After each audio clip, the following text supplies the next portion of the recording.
तो ये एक मामूली सा ओपन एंड शट केस ही है। आप चिंता मत कीजिए, हमें जो इन्वेस्टिगेशन करनी थी वो हम कर चुके हैं। आप या आपके परिवार में अब कोई बात नहीं आएगी। तभी आरब का छोटा भाई रोहित वहां आ जाता है। शुक्रिया इंस्पेक्टर साहब। कोई बात नहीं, अभी के लिए आप लोग जा सकते हैं। अगर हमें कोई ज़रूरत पड़ेगी तो हम आपको कांटेक्ट करेंगे। ठीक है। आरब बिना कोई शब्द बोले चुपचाप वहां से उठकर चला जाता है।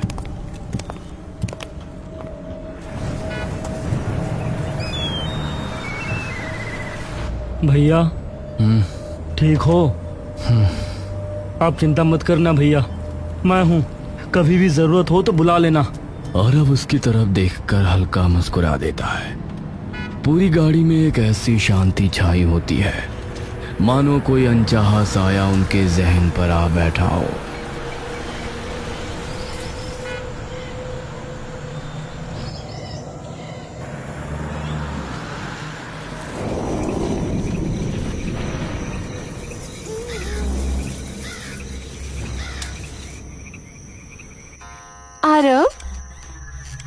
आरब मुरझाई हुई नजरों से मोहिनी की ओर देखता है।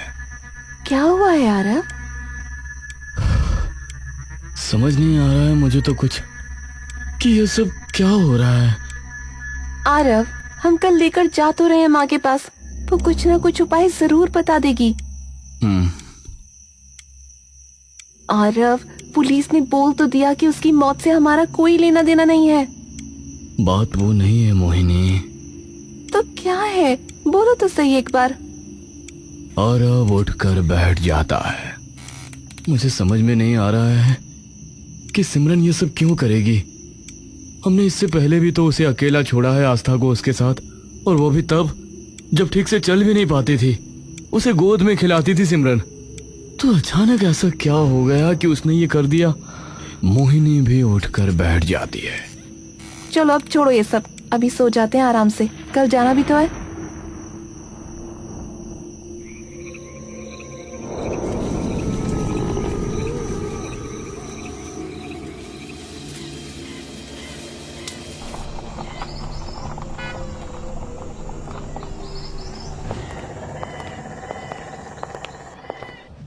पापा, क्या हुआ?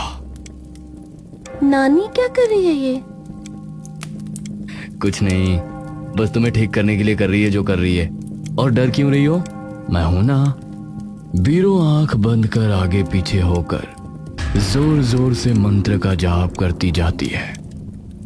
ओम काल प्राण भवति शुद्धि बुद्धि शुद्ध प्रवृत्ति। ओम काल प्राण भवति।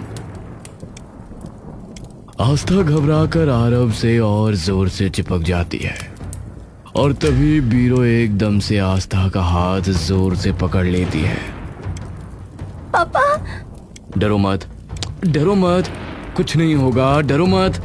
बीरो उसकी हथेली खोलकर उसमें थोड़ा सा नमक डाल देती है। मुट्ठी बंद कर।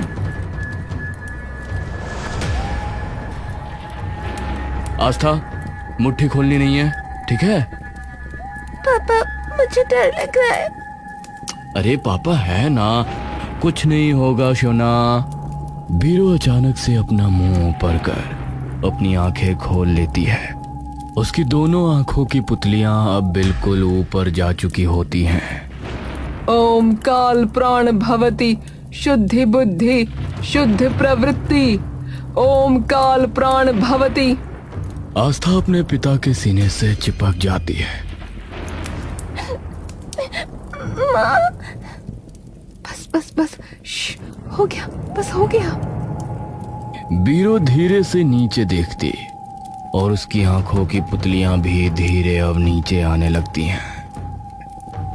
बीरो अपनी हथेली से वो काला धागा निकालकर आस्था की कलाई पर बांध देती है और प्यार से आस्था के सिर पर हाथ फेरती है। बिटिया, इसे अब कभी मत उतारियो अपने हाथ से, ठीक है? ठीक है नानी। चलो अब मैं और तुम कुछ खाने बाहर चले, तब तक माँ और नानी बात कर लेंगी। ठीक है, पर मैं पास्ता खाऊंगी। ठीक है, आते हैं हम माँ। ठीक है।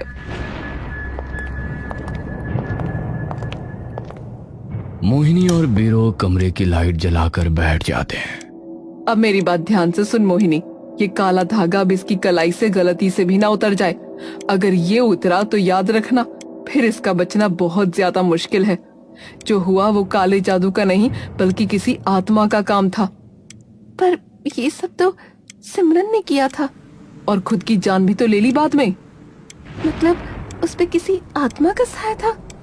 हो सकता है। जो भी चीजें तूने मुझे बताई, जो तुमने देखी, वो तो सभी चीजें एक ही ओर इशारा कर रही हैं। किस चीज की ओर? काले जादू की ही एक विद्या है, छाया प्राण विधि। छाया प्राण? ये एक तरीके की तांत्रिक विद्या है जिसमें एक शरीर से दूसरे शरीर में आत्मा का हस्तांतरण किया जाता है। मतलब किसी मरे हुए इंसान को जिंदा करने के लिए एक जान की बलि देनी पड़ती है, और उस मृत शरीर का साया ही तुम्हारी कामवाली से ये सब करा रहा था, और अब उसके मरने के बाद इसके पीछे पड़ा है।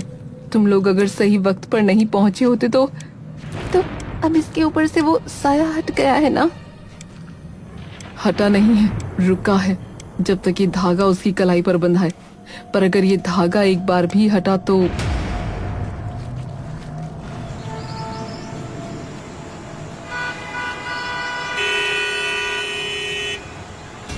आस्था गुस्से से बड़बड़ाती हुई घर में आती है और अपना बैग उतारकर जोर से जमीन पर पटक के मारती है और जाकर सोफे पर बैठ जाती है।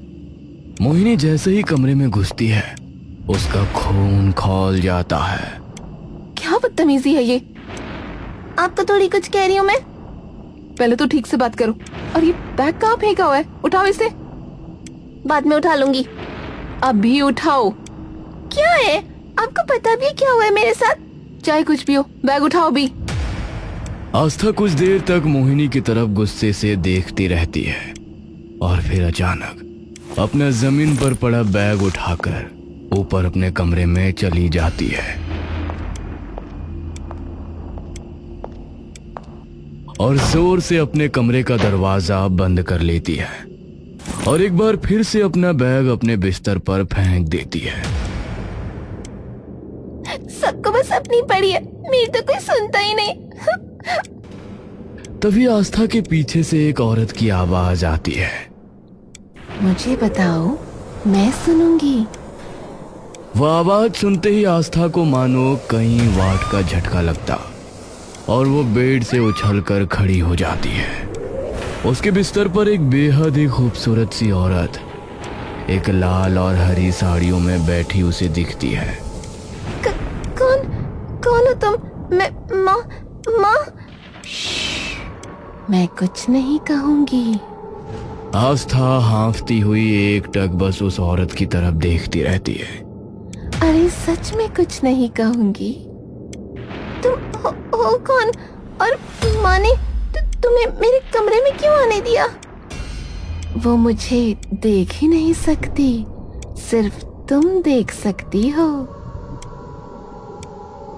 आस्था विचलित होकर उसकी तरफ देखती रहती है।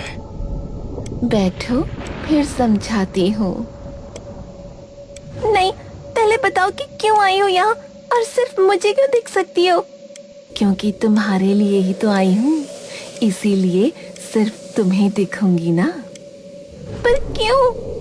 अरे क्यों नहीं, तुम इतनी प्यारी इंसान हो, इतना साफ मन है तुम्हारा, तो बस मैं आ गई तुम्हारी मदद करने। तुम्हें कभी कोई दिक्कत हो तो मुझे बुला लेना और मैं चुटकी में तुम्हारी सारी दिक्कतें दूर कर दूंगी। कुछ भी? अरे सच में? अच्छा मुझे ये बताओ कि अभी क्यों परेशान हो, और फिर अपने आप देख लेना। आस्था के मन में कई सवाल होने के बावजूद भी आखिरकार वो उसके पास आकर बैठ जाती है। भूत होता है क्या? मैं बचपन से वैसे ही परेशान हूँ ऐसी सभी चीजों से। अरे तुम बताओ, दिक्कत क्या है? बाद में अपने आप पता चल जाएगा तुम्हें। मेरी क्लास में एक लड़का है, उसे मुझसे पता नहीं क्या दिक्कत है, वो रोज तंग करता है और आज तो हद ही हो गई। मैं खाना खा रही थी तो मेरे पीछे से आया और मुझे धक्का देकर भाग गया। मेरा सारा खाना नीचे गिर गया। धक्का दिया? चिंता मत करो, उससे मैं बात कर लूंगी। कहाँ रहता है वो और नाम क्या है? रवि, यही रहता है पास के मोहल्ले में। ठीक है, तुम बिल्कुल चिंता मत करो, अब से वो तुम्हें कुछ नहीं कहेगा। लेकिन एक चीज तुम्हें मुझे प्रॉमिस करनी होगी आस्था। क्या? तुम्हें किसी को मेरे बारे में कुछ नहीं बताना, वरना मैं तुम्हारी मदद नहीं कर पाऊंगी कभी। ठीक है? ठीक है। रवि अपने बिस्तर पर आराम से सो रहा होता है कि तभी उसे अपनी गर्दन पर एक मुलायम सा स्पर्श महसूस होता है। वो औरत उसके सामने खड़ी होती है। उसके आधे बाल बिखरे हुए चेहरे पर पड़े होते हैं और डरावनी तरीके से मुस्कुराती हुई उसे देख रही होती है।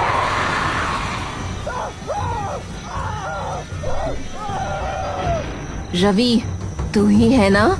बहुत शौक है ना तुझे लड़कियों को तंग करने का? रवि का गला एकदम से मानो बंजर पड़ जाता है और उसकी गले से ना कोई आवाज, यहाँ तक कि कोई सिसकी तक नहीं निकल पाती है।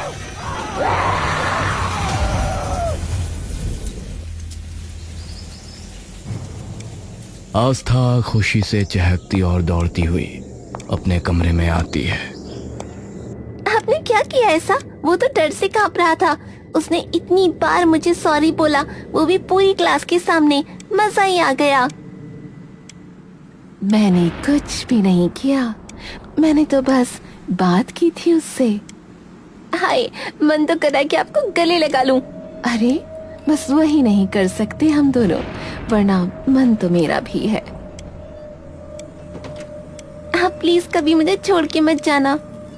तभी बाहर से मोहिनी की आवाज आती है। आस्था, क्या हुआ? कौन है तुम्हारे साथ? कोई नहीं है माँ, ऐसे ही। आस्था दामिनी की ओर देखकर मुस्कुराने लगती है। चिंता मत करो, अब मैं कहीं नहीं जाऊंगी। आस्था अपने कॉलेज से गुस्से में तमतमाती हुई वापस अपने घर आती है। दामिनी, आप यकीन नहीं करोगी आज मेरे साथ क्या हुआ। क्या हुआ? इतना गुस्सा क्यों हो? अरे आज लड़ाई हो गई मेरी। क्या हुआ पर? एक लड़का बदतमीजी कर रहा था, मैंने भी लगा दिया उसके कान पे एक सबके सामने। तो ठीक करा बिल्कुल। चल अब इतना गुस्सा मत कर और नीचे जाके खाना खा ले। ठीक है।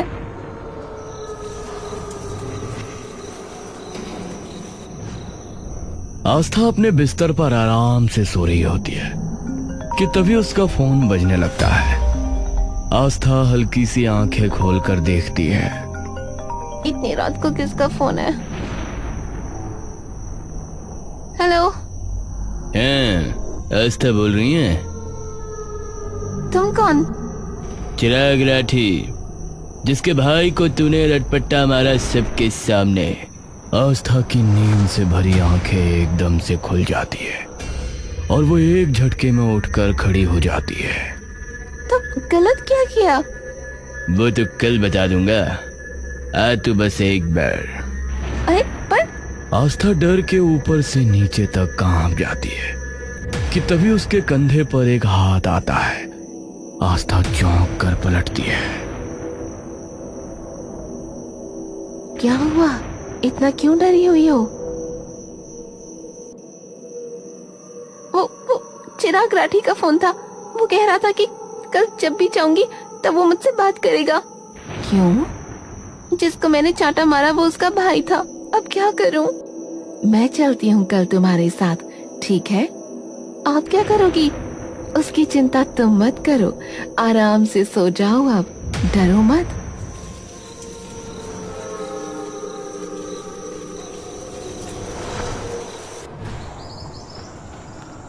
आस्था धीरे से कॉलेज के गेट की ओर अपने कदम बढ़ाती है कि तभी चिराग उसके सामने आ जाता है।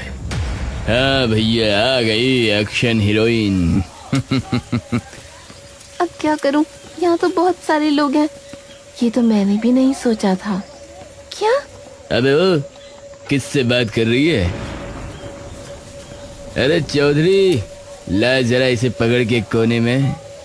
तभी पीछे खड़ा एक लड़का आकर सीधा आस्था की तरफ आने लगता है।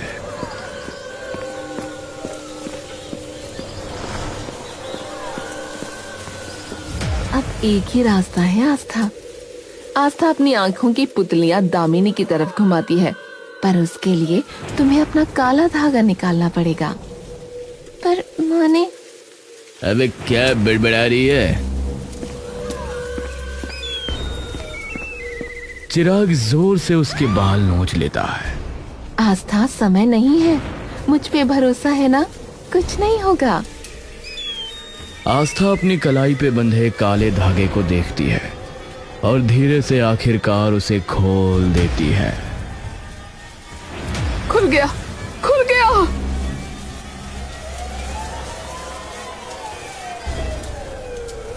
आस्था चुपचाप एक अज्ञात सी मुस्कान के साथ उन सभी लोगों की ओर देखती रहती है। बहुत जल्दी आने वाली हूँ अब मैं आपके पास। मोहिनी और आरव साथ में बैठे बात कर रहे होते हैं कि तभी घर का दरवाजा जोर से खुलता है। आस्था? कौन आस्था? आरव और मोहिनी सोफे पर एकदम से खड़े हो जाते हैं और तभी मोहिनी की नजर आस्था की खाली कलाई पर पड़ती है। आरव? क्या हुआ? उसका धागा कहाँ है? आरव तभी आस्था की कलाई की तरफ देखता है और दौड़ता हुआ उसके पास जाता है। आस्था, वो धागा कहाँ है? मना किया था ना हमने कितनी बार कि उसे नहीं उतारना। आस्था अपनी गर्दन टेढ़ी करके बिना एक बार भी पलक झपकाए एक अजीब सी मुस्कान के साथ आरव को देखती रहती है। आस्था, क्या हुआ है? आस्था की आंखें एकदम सुर्ख हो जाती हैं, चेहरा मानो किसी और का हो गया हो। वो अचानक अपने दोनों हाथ उठाकर और फिर एक झटके में उसे जमीन पर पटक देती है। आस्था, क्या कर रही हो? मोहिनी के पैर मानो जमीन में ही गड़ जाते हैं। मोहिनी हर सांस के साथ आरव की तरफ जाने की खूब कोशिश करती है, लेकिन उसके पैर मानो उसे हिलने से रोक रहे होते हैं। आस्था, ये क्या कर रही हो? वो पापा है तुम्हारे। आस्था की नजर अचानक से आरव से घूमकर अब मोहिनी की ओर चली जाती है।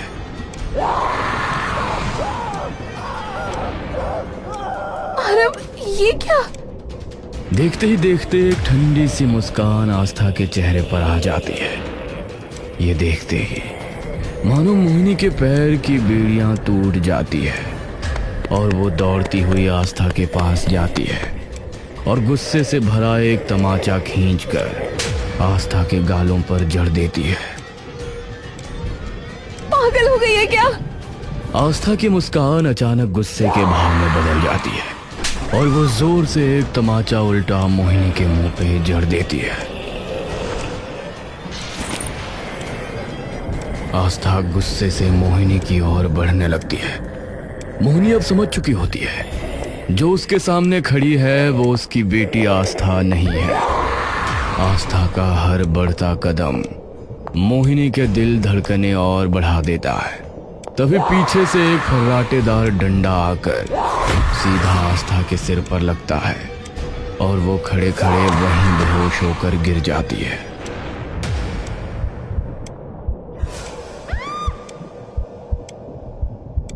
मोहिनी, अभी डरने का वक्त नहीं है, मैं इसे बांधता हूं, तुम मां को बुलाओ जल्दी से।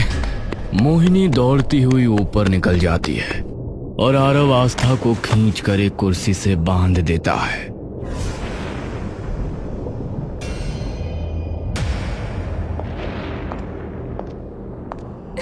माँ, अब क्या? मैंने कहा था ना, धागा नहीं उतरना चाहिए। माँ, मुझे नहीं पता ये सब कैसे हुआ। अब मैं कुछ नहीं कर सकती, मेरे बस से बाहर जा चुका है ये।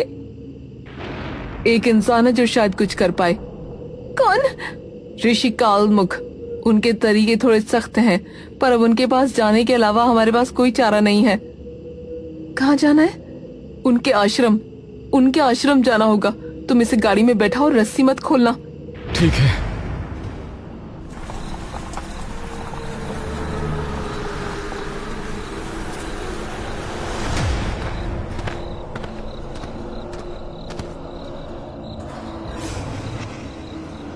छाया प्राण। जी गुरुजी। ऋषि कालमुख बिना कुछ कहे अंदर जाने लगते हैं। मैं जब कहूं तब इसे अंदर ले आना। जी। सभी लोग कई देर तक ऋषि के बुलाने का इंतजार करते हैं और तभी धीरे से एक दरवाजा खुलता है और एक आवाज आती है, आ जाओ। आरव आस्था को उठाकर सबके साथ अंदर आ जाता है। उस कमरे के माहौल देखकर मोहिनी और आरव की सांसें मानो कुछ देर के लिए थम सी जाती हैं। इसे इस त्रिकोण के बीच में लिटा दो और इसकी रस्सियां खोलो। आरव इसे त्रिकोण के बीच में लिटाकर उसकी सारी रस्सियां खोल देता है और तभी उसकी आंखें अचानक खुल जाती हैं। ऋषि कालमुख जल्दी से उसके पास आ जाते हैं। जाओ, तुम यहां से जाओ, निकलो। आरव छटपटाकर उस त्रिकोण से बाहर निकल जाता है।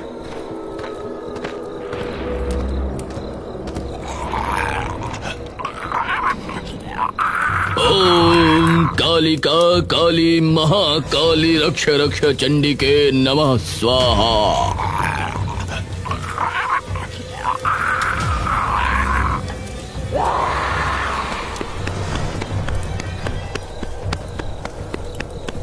आस्था, आस्था। हाँ जा। लेकिन आस्था उसे जोर से दूर धकेल देती है।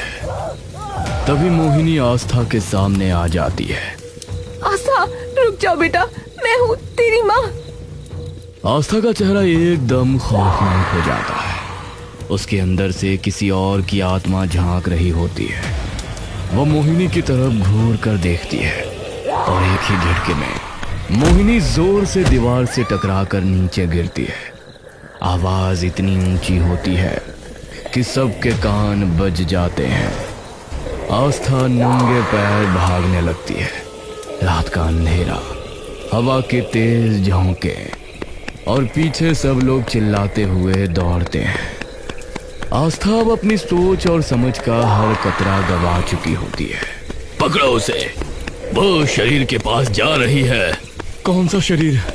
उस आत्मा का शरीर जिसके लिए ये छाया प्राण यज्ञ किया था तुम्हारी काम वाली ने।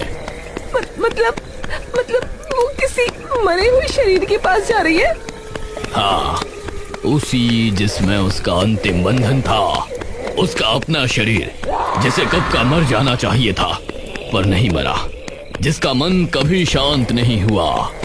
अगर वो शरीर जिंदा हो गया तो इस संसार में एक और प्रेत जन्म लेगा जो सबके लिए बहुत बड़ा खतरा है।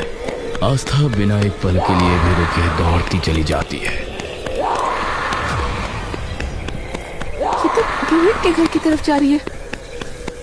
रोहित के घर? पर वहां क्यों? सब लोग घर के बाहर रुक जाते हैं। आरव का दिल जोर से धड़क रहा होता है। यहाँ क्या है? आस्था जोर से वो गेट खोलती है और किसी पागल कुत्ते की तरह नीचे दौड़ती हुई चली जाती है।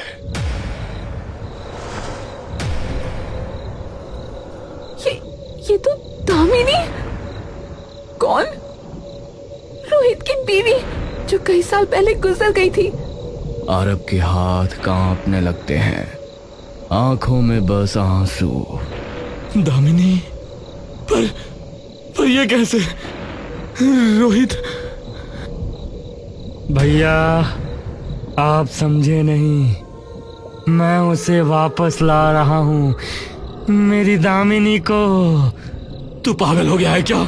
तू नहीं भैया, आपके पास सब है, माँ जैसी प्यार करने वाली सास, बेटी, पर मेरे पास मुझे भी हक है खुश होने का। और बेटी तो दोबारा भी हो सकती है। आपको दोबारा मौका मिल जाएगा जीने का, पर मेरे पास बस यही एक मौका है। मुझे बस दामिनी चाहिए थी, मुझे मेरी दामिनी चाहिए थी। आप अगर उस दिन घर नहीं गए होते तो सिमरन अपने आप सब कुछ कर लेती। मेरी दामिनी जो थी उसमें सबसे समझदार, सबसे अच्छी।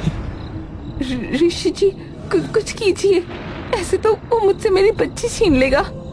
उसकी आत्मा उसके शरीर के पास पहुंच चुकी है। अब अगर वो प्राण स्थापना पूरी कर लेगा तो कोई उसे रोक नहीं सकता। ओम छाया प्राण स्थिति, ओम दामिनी पुनर्जन्म। लाश के हाथ हिलते हैं, आंखें आधी खुल जाती हैं। आरव कुछ करो। उसका शरीर जलाओ, उसके सारे अंतिम संस्कार अभी करो, तभी आत्मा मुक्ति मिलेगी, तभी तुम अपनी बेटी को बचा पाओगी।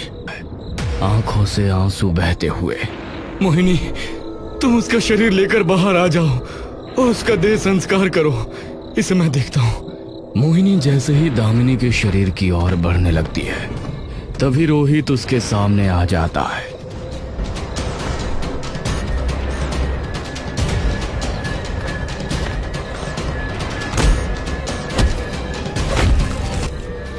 मोहिनी, शरीर को बाहर लेके चलो, मैं अभी आई। मोहिनी आंसुओं से डूबी हुई दौड़कर दामिनी का शरीर खींचती है और बीरो की मदद से उसे बाहर ले जाती है। नहीं, मुझे मेरी दामिनी चाहिए।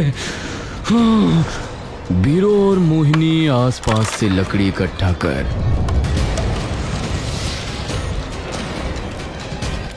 और अंत में उसका देह संस्कार कर देते हैं। देखते ही देखते धधकती आग की लपटें एकदम स्थिर हो जाती हैं। आरव रोहित को छोड़ देता है और रोहित बस रोता रोता जमीन पर गिर जाता है। दामिनी, दामिनी। जब प्रेम रोग बन जाता है तो प्राण भी विष बन जाते हैं।